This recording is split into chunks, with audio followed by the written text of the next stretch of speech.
We're about to hear a keynote address by a woman who has a fascinating background.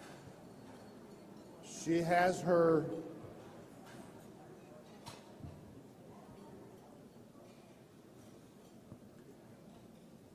academic background is in American literature and mass communications. And it appeared pretty evident early on as she was moving through her career that she is fascinated by new approaches, new ways of doing things. She moved into academic administration, holding posts as assistant vice president, dean, provost, and interim chancellor at institutions in Texas, Indiana, Wisconsin, and Missouri. She's published over 100 articles, reviews, and a book. Now, what's fascinating to me is that she left academia to go to work for a hospital in Kansas City, the Truman Medical Center. And what's even more fascinating is her job title, there. She was the Chief Acceleration Officer. Remember a couple of years ago when Fast Company came out with all the new job titles? This was where they got Chief Acceleration Officer. And her challenge at the time was to provoke cultural and operational change in an industry at a medical institution that management felt had gotten a little bit too conservative. As a result of her work there, the corporate academy was developed, and that included the Truman Center for the Healing Arts, which was a medical spa that was aimed at meeting community demands for both the spirit and the soul, not something you would normally expect other than a chapel in a hospital. So she, in addition to being an academic, faculty member, and administrator, one would also have to say that she has some experience as a corporate entrepreneur. From the Truman Medical Center, she went to the Kauffman Foundations, our friends at the Kauffman Foundations, where she is now the Vice President of Kauffman Campuses and Higher Education Programs. It is not often that we have somebody from our ranks with this kind of experience, and we were talking at the table about the previous keynote speakers, and I have a sneaking suspicion that she's going to be right up there. So please help me in welcoming our luncheon keynote speaker, Marjorie Smelstor.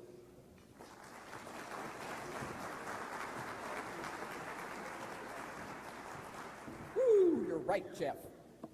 Can you hear me? You're probably going to tell me I don't even need the microphone, right? I'm delighted to be joining you today, and my colleagues from the Kauffman Foundation and I are so proud to be engaged with the work that USASBE is doing. I did say that I hope I won't give you indigestion after that good meal, so I will try my best not to do so. As you could tell from the title of my reflections, I'm invoking the god Janus. It seems appropriate on this day of January, the beginning of a new year, to do so. And you probably remember that Janus was the god of gates, doors, doorways, beginnings, and endings. In addition to the namesake of the month of January, he has also inspired the word janitor. And I want you to think about this with me. janitor, caretaker of doors and walls and halls and hallways. And in effect, that's what all of us are about. We are helping our students move through the doors, down the hallways, to their entrepreneurial careers. And so I look at all of us, and I address you as fellow janitors. And in that spirit, I'm also remembering the words of Franklin Delano Roosevelt, who said, "Be sincere, be brief, be seated." I'm going to try my best to do all three. What I'd like to reflect on with you is, in the spirit of Janus, retrospectively looking at some of the key issues that the Kauffman Foundation has been concerned with over these last few years relative to entrepreneurship education. So a brief overview of yesterday. Remember, Janus was the god with two heads. And then I want to look forward and describe for you briefly two issues that the Kauffman Foundation will be focusing on in the next year or so regarding entrepreneurship education. And then one issue that we may not tackle as a foundation, but I'm going to tackle it. And I'm going to invite your engagement in that tackling. I mean, I am from Wisconsin as well. I am thinking about Green Bay. I am thinking about Brett Favre. So you can't accuse me of misusing that word tackle, please. So first of all, a retrospective look. As Jeff said, I'm a relative newcomer to the Kauffman Foundation. Been at the foundation for a little over a year. And so what I'm going to suggest to you is a totally Marge Smelstor, subjective, arbitrary identification of four issues and the way in which we've looked at them in the foundation before I arrived and since I've arrived. And those are issues that have to do with faculty, with students, with our curriculum, and with the university itself. So let me start with faculty first, all of you janitors.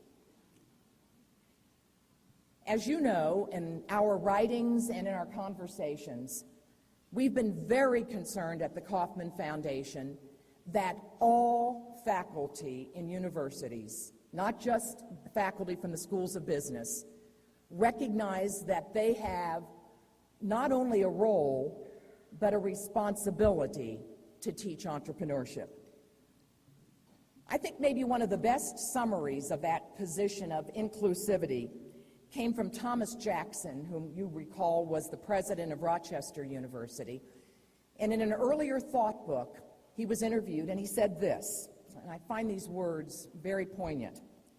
He said, "The best teachers and researchers are all intellectual entrepreneurs. They're in the business of creating new information, new ways of thinking, new ways of seeing their particular disciplines. It's the antithesis to the passive receipt of information. It's a creative process." There's a whole lot embedded in President Jackson's sentences, and particularly it's his clarion call to all faculty and to all of the best faculty to be engaged in E-ship education. And to repeat, schools of business, we believe at Kauffman, don't own the market in this marketplace of ideas. The same idea applies to students. Whether it's our Kauffman Campuses initiative or our various other involvements with your universities and others, we believe every single student, not just B-school students, deserves the opportunity to develop what my colleague Paul Magelli calls an intellectual mindset.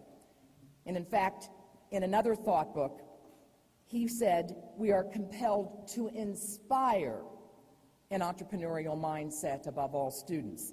And I want you to think of that verb, inspire. For me, that's such a rich verb for all of us educators because it says we are not just about the business of teaching formulas, teaching business planning, providing toolkits, skill sets. No, we are about inspiring students to go through those hallways, doorways, and doors with confidence and competence. And that comes from that special entrepreneurial mindset.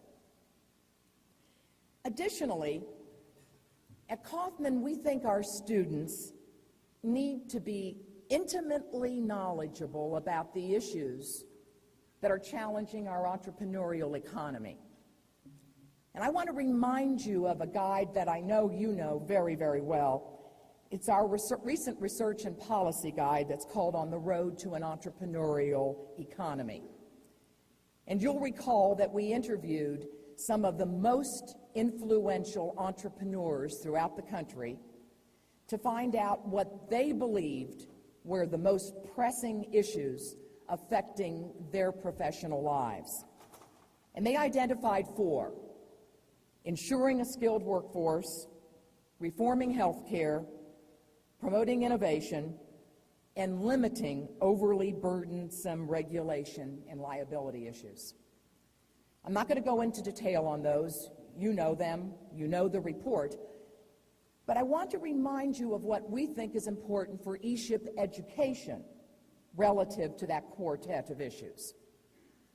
We think our young entrepreneurial students need to understand how those issues affect entrepreneurship.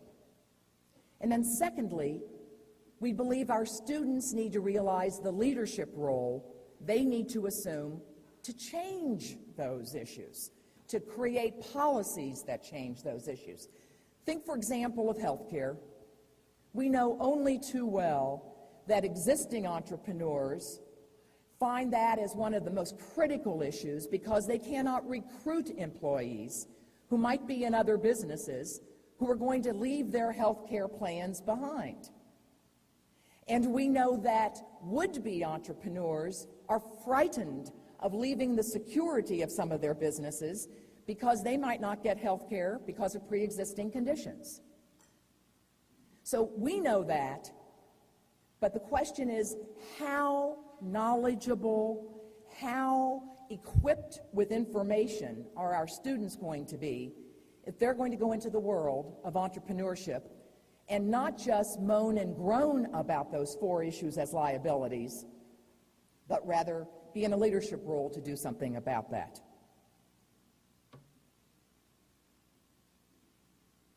Curriculum. I'm going to talk a little more about that in terms of a prospective issue. But I want to remind you again of a curriculum. For us at Kaufman, it's the ideal curriculum in which E-SHIP permeates coursework and co-curricular activities in a creative, inclusive way. I'll remind you again of the words of someone whom we miss very, very much, Rich Newton, who wrote in our recent thought book these words that you know very well. You can learn to play music, or make an instrument, or appreciate music. Similarly, you can learn to become an entrepreneur, work with and advise those people who will become entrepreneurs, or learn to appreciate entrepreneurship more fully as a member of the general public. These 3 levels require different education. And his words are so important to us that you will find us time and again working with colleges and universities to discuss this music analogy as we look at entrepreneurship education. But as we do so, we are constantly being that janitor who's not only leading students through halls, but in the 4th category of the university, we run against that behemoth, that hippopotamus, which was the first meaning of the word behemoth, that great big thing called the university. You know, as we're fond of saying, the bureaucracy is the enemy of innovation. And so often, we have as synonyms university, bureaucracy. And I see so many of you nodding your heads. You know, Jeff, when you said I left academe, why do you think I left academe? The world of administrivia. Right? Right? The world of, may I say it to all of us, faculty governance. Look at the committee structure to get new courses through, new ideas through. And what about our love affair in universities with committees and processes, or analysis paralysis? All of that is our challenge as we try to introduce new ways of teaching entrepreneurship. Excuse me. Within that university environment, we're also very, very concerned about what we see as an increasing emphasis upon vocational training versus the model of general education and liberal education. You'll remember Carl Schramm's book on the entrepreneurial imperative, his chapter on the universities, and his call for us to re-examine the mission of the university to do more than narrowly train students. We were very, very worried about a recent statistic that said more students have degrees in leisure studies last year than in the humanities combined. For us, that's a symbol of the narrowness of education. We're so old-fashioned in that we often quote Cardinal Newman. We go back to 1872 when John Henry Newman wrote some very eloquent words about what a true university is. It's a place where inquiry is pushed forward and discoveries verified and perfected, and rashness rendered innocuous, and error exposed by the collision of mind with mind and knowledge with knowledge. Schramm also added that that's what universities that are truly the bastions of knowledge test boundaries, ask questions, and challenge assumptions. Alas, we feel that in so many instances, universities have lost sight of that noble goal and that noble mission. So looking over our shoulder, Janus-like, let me tell you about two initiatives that you'll hear more about, and as I said, one that I'm worried about. The first issue that you'll hear more from us about is one that has to deal with the language of entrepreneurship, telling the story of entrepreneurship. We've been engaged in a very large project to look at the words that work and the words that don't work in entrepreneurship. We've engaged a firm that has conducted dial sessions, which I think are so fun. You know, those people hold little dials in their hands, and we ask them questions about the words of entrepreneurship. And we find out which words make their emotions rise and which words are downers for them. And we've been interviewing people who are in large companies who might want to be entrepreneurs, and we've been interviewing students in Los Angeles, Boston, and Austin, as in Texas. And we've done some internet surveys. We've found some fascinating things that you're going to hear more about, and in fact, we're contemplating creating a handbook for communication regarding entrepreneurship. To state some of the obvious, we are learning that the very word entrepreneurship, as you know only too well, is not an engaging word for lots of people, including and especially students. And of course, I terrify people at the foundation when I say, what do we do when the Kauffman, the foundation of entrepreneurship, doesn't use the word entrepreneurship? What will we do with our NPR taglines or whatever? But I don't think we'll go that far. Please, please, don't tell Carl I said that publicly. But we are very worried about that word. And we have discovered that there are lots of other words that students in particular, and I see some people nodding, simply rise up and clap and celebrate. Words like innovation and creativity and passion and dreams and opportunity. But when we ask those same students, would you like to become an entrepreneur? They say, oh no. Not understanding that's what entrepreneurship is about. We've also learned, much to our surprise, that our students are more risk-averse than we expected. And I see people nodding about that as well. Sometimes it's for personal reasons. Sometimes it's for financial reasons. But their fear of failure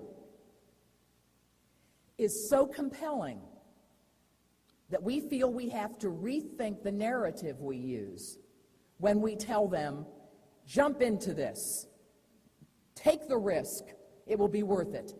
We're discovering, for example, that we have to reframe that to talk about the issue of regrets. To say to students, for example, think about what it would be if you passed up an opportunity and you wake up someday and the regrets that you will have if you didn't pursue this possibility to make your dream a reality. Never said the word entrepreneurship. We're also discovering that we have to be careful of wrapping up entrepreneurship in the American flag.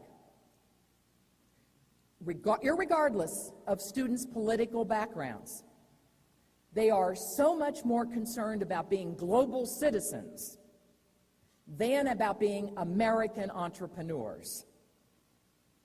And we have to be careful of that because we tend to talk about the American dream, the American myth, the American ideal. And our students are saying, oh, please don't talk about that so much. We're more interested in what we might do with India or China, or I see Ted Zoller here who spoke to our global scholars last summer and told those students, if you're going to start a business, think about the BRICS. Go to Brazil, Russia, India, or China. And those students just nodded. So we have to think of a new way of telling that part of our story, and you will see more of that and hear more about that from us. We think we have to have a different lexicon and a more creative narrative. But that's particularly challenging in many ways when you think about who our students are. And that's my personal issue. So the first one is a Kaufman issue. Here's mine. I'll come back to a Kaufman issue. I understand you've talked various times in this conference about the millennials. I stay up at night, sleepless, thinking about the millennials, the students we all teach.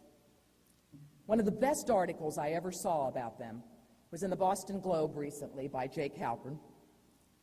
He describes them as the people who not only have chutzpah, don't we love it that they do, but they are the upstarts at the office who put their feet on their desks, voice their opinions frequently and loudly at meetings, and always volunteer, nay, expect, to take charge of the most interesting projects. They are smart, brash, even arrogant, and endowed with a commanding sense of entitlement.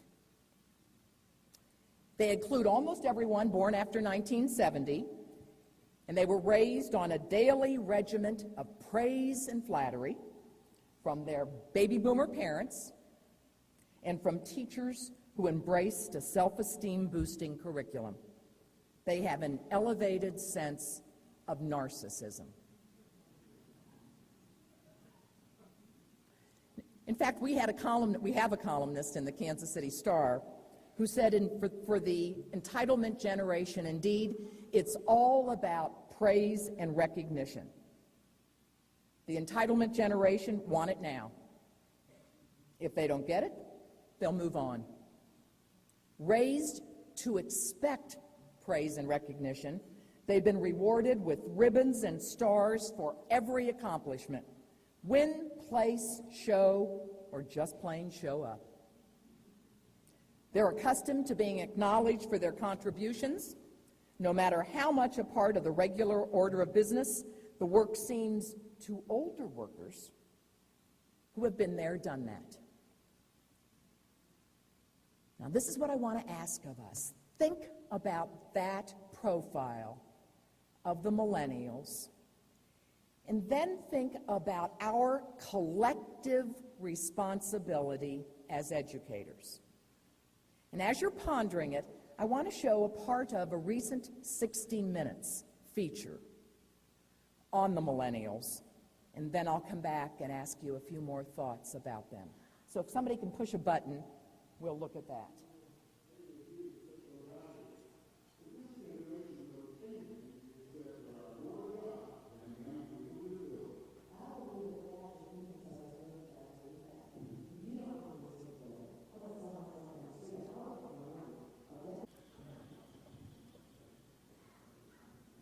So what do we make of all this? Some people call this productive narcissism. Self-confident, creative, energetic, these young entrepreneurs, they say, are going to transform our economy. But there are others who say that the narcissists tend to be oversensitive, for example, to any kind of criticism they get. They're often incapable of learning from others, and what's more, they frequently bully people, their subordinates, into believing what they believe. But the greatest danger, some say, is that narcissists are so sure of themselves that they ignore the advice of anybody, and even the dictates of common sense, as they're trying to learn the ropes. So we have a conundrum, as the author in the Boston Globe said. We need plenty of young entrepreneurs who so believe in themselves in the face of obstacles and skepticism that they're going to forge forward and be successful. But we also need the upstarts, as he calls them, to have some beliefs that they've carefully reflected upon and have internalized and are able to fit into a wider environment. So I give you the $64,000 question. What's our role as educators relative to the entitlement generation? Do we, as this 60 Minutes snippet suggests, figure out how to adapt? If you can't lick 'em, join 'em, is basically part of the theme here. Do we do that? Or perhaps do we reflect upon the classic fundamental role of teacher and educator, which is to take students where they are and to lead them to a more enlightened space and place? In my view, this $64,000 question may be the singular most important question that an organization like USASBE should be grappling with. And then finally, may I have one more 2 minutes? I think you might agree, but we'll come back. I just wanted you to think about that. Finally, curriculum. And I want to alert you to what you'll hear more of from us at the foundation as we try to look at a new way to deliver entrepreneurship education. Put simply, we think that the old pedagogies, methodologies, and content need to be replaced with a new approach toward strategy and business planning, an approach that is not as formulaic as we've been engaged in the last 15 to 20 years. We think that adaptability may be the single most important quality we have to help our students develop, but too often we think our curricula are teaching not the ability to adapt, but the formula for writing a business plan. And we think in this context, too often, we are forgetting that the focus upon our entrepreneurship curriculum should be innovation, which is both a catalyst for entrepreneurship and the result of entrepreneurship. As our students have said, the word innovation inspires them, and they intuitively know that the innovative person is the one who will succeed. And in fact, as we've discovered in our focus groups, our students understand it better than our faculty do. So this new view of eShip is one that you will hear us talking about in general terms and in more specific curricular terms. We'll be looking at entrepreneurs who can help us with that, people like Evan Williams. And you probably read about him in a recent issue of The Economist. You know, he's the one who invented Blogger and Twitter. And he's got wonderful ideas about how he accidentally stumbled upon 3 insights. First, that genuinely new ideas are accidentally stumbled upon rather than sought out. And secondly, that these new ideas, by definition, are difficult, if not almost impossible, to explain to others, because words only express what is already known. And third, says Williams, good ideas seem obvious in retrospect. So he is about trying to make stumbling on accidents a culture, a habit, a process, a specialty, even as he understands the irony of trying to plan accidents and orchestrate their occurrence. So it seems to me that Evan Williams' goal should be our goal in eShip education, to teach the process of stumbling. What we've been calling opportunity recognition might be better described and taught as stumbling. So who are the best stumblers? We think it's people who have liberal educations, who know how to think and read and write and communicate. But alas, we've so often been teaching entrepreneurship as a formulaic training ground for people who go out with that formula for success. We're trying for a new model, even as we are looking at a new lexicon and a new narrative. And as we do so, we're just about ready to publish the report of our national panel on curriculum that will address many of the issues I've talked about today. It will very likely be divided in the following ways. We'll talk about why entrepreneurship matters, why it belongs in college, how it fits in college, and where it fits in the curriculum, in general education, in the disciplines, and in co-curricular activities. We hope that this will provoke in all of us a way to reframe what Socrates told us, so that we'll understand that the unexamined model of entrepreneurship education is not worth pursuing. So let me conclude by returning to our trusty god, Janus. All of us in this room, as I suggested, are janitors. We're entrusted with the halls and the doors and the lives of our entrepreneurship students. And we need to think about this trust, especially at the beginning of a new year, a month dedicated to Janus.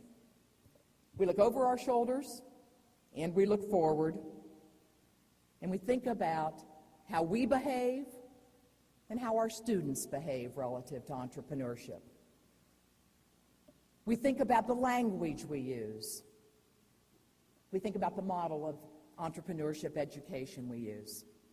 Collectively, we at the Kauffman Foundation and you janitors in this room are the luckiest souls in the world.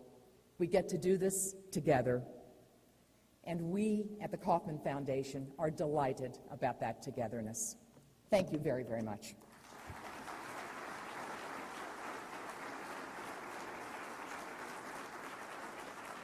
Do we have time?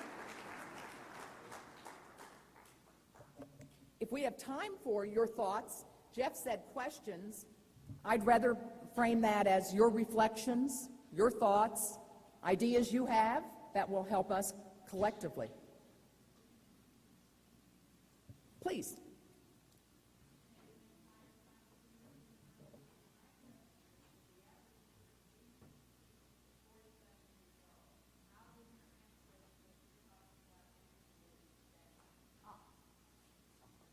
Did you hear that question?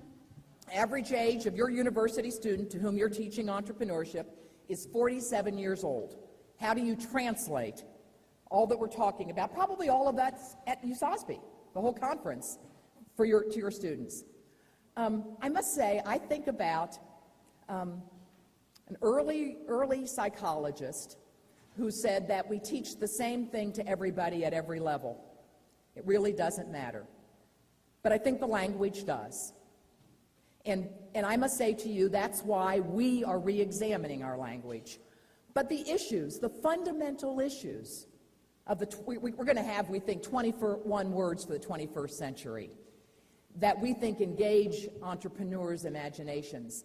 We think those words will apply to the 7th grader who is engaged in entrepreneurship or the 47-year-old. Dream, opportunity, innovation, creativity. Your 47-year-olders understand that, I think. Maybe others have other thoughts on that. Or other thoughts about other ideas. Please, sir.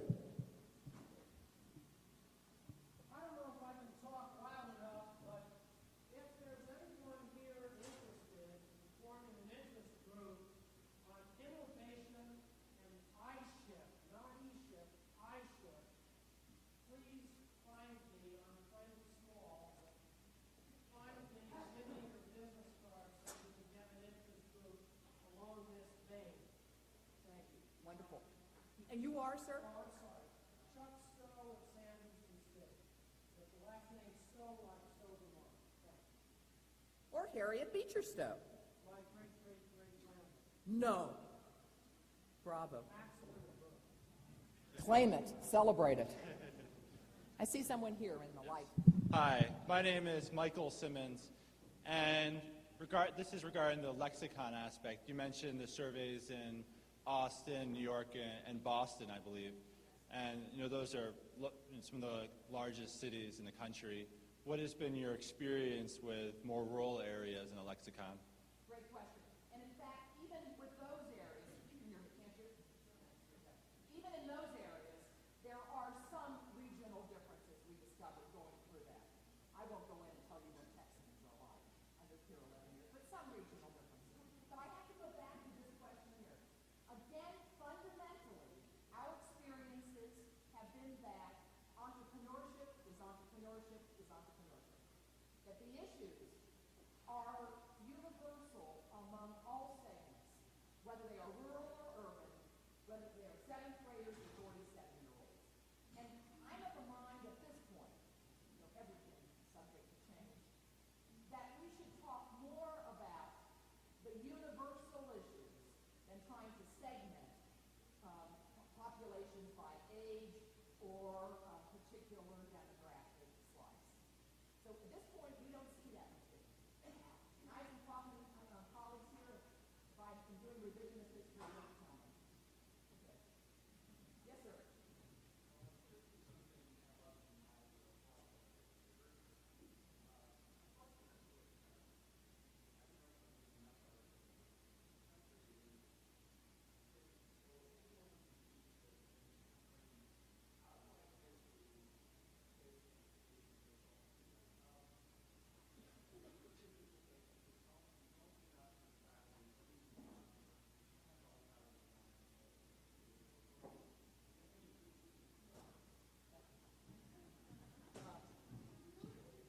Did you hear that set of reflections, basically? Let me see if I can summarize them, though I may not do them justice. Help me if I don't. How do we persuade our citizenry, our legislatures, others who say, why are you teaching entrepreneurship, or anybody could teach it? Why is it important? Don't we have other issues we should be more engaged with? Say it again in another way, louder.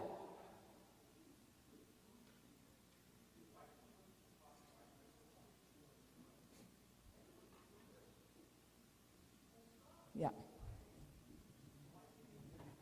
Yeah. Let's talk about what the this is. Anybody who can do this. For us, the this is a life skill that an educated citizen must possess. And we think that we need to stress that more than what happens in a college or university. And does that maybe help a bit? Additionally, we're also beginning to develop some narratives for different audiences. And a narrative for students, the story for students, the story for legislators, the story we tell parents, the parents who have these kids in their homes. And when we get that handbook put together, sir, I think some of those stories may assist you as well. And I think Jeff is lurking here to tell me I've talked too much. Thank you again so very much.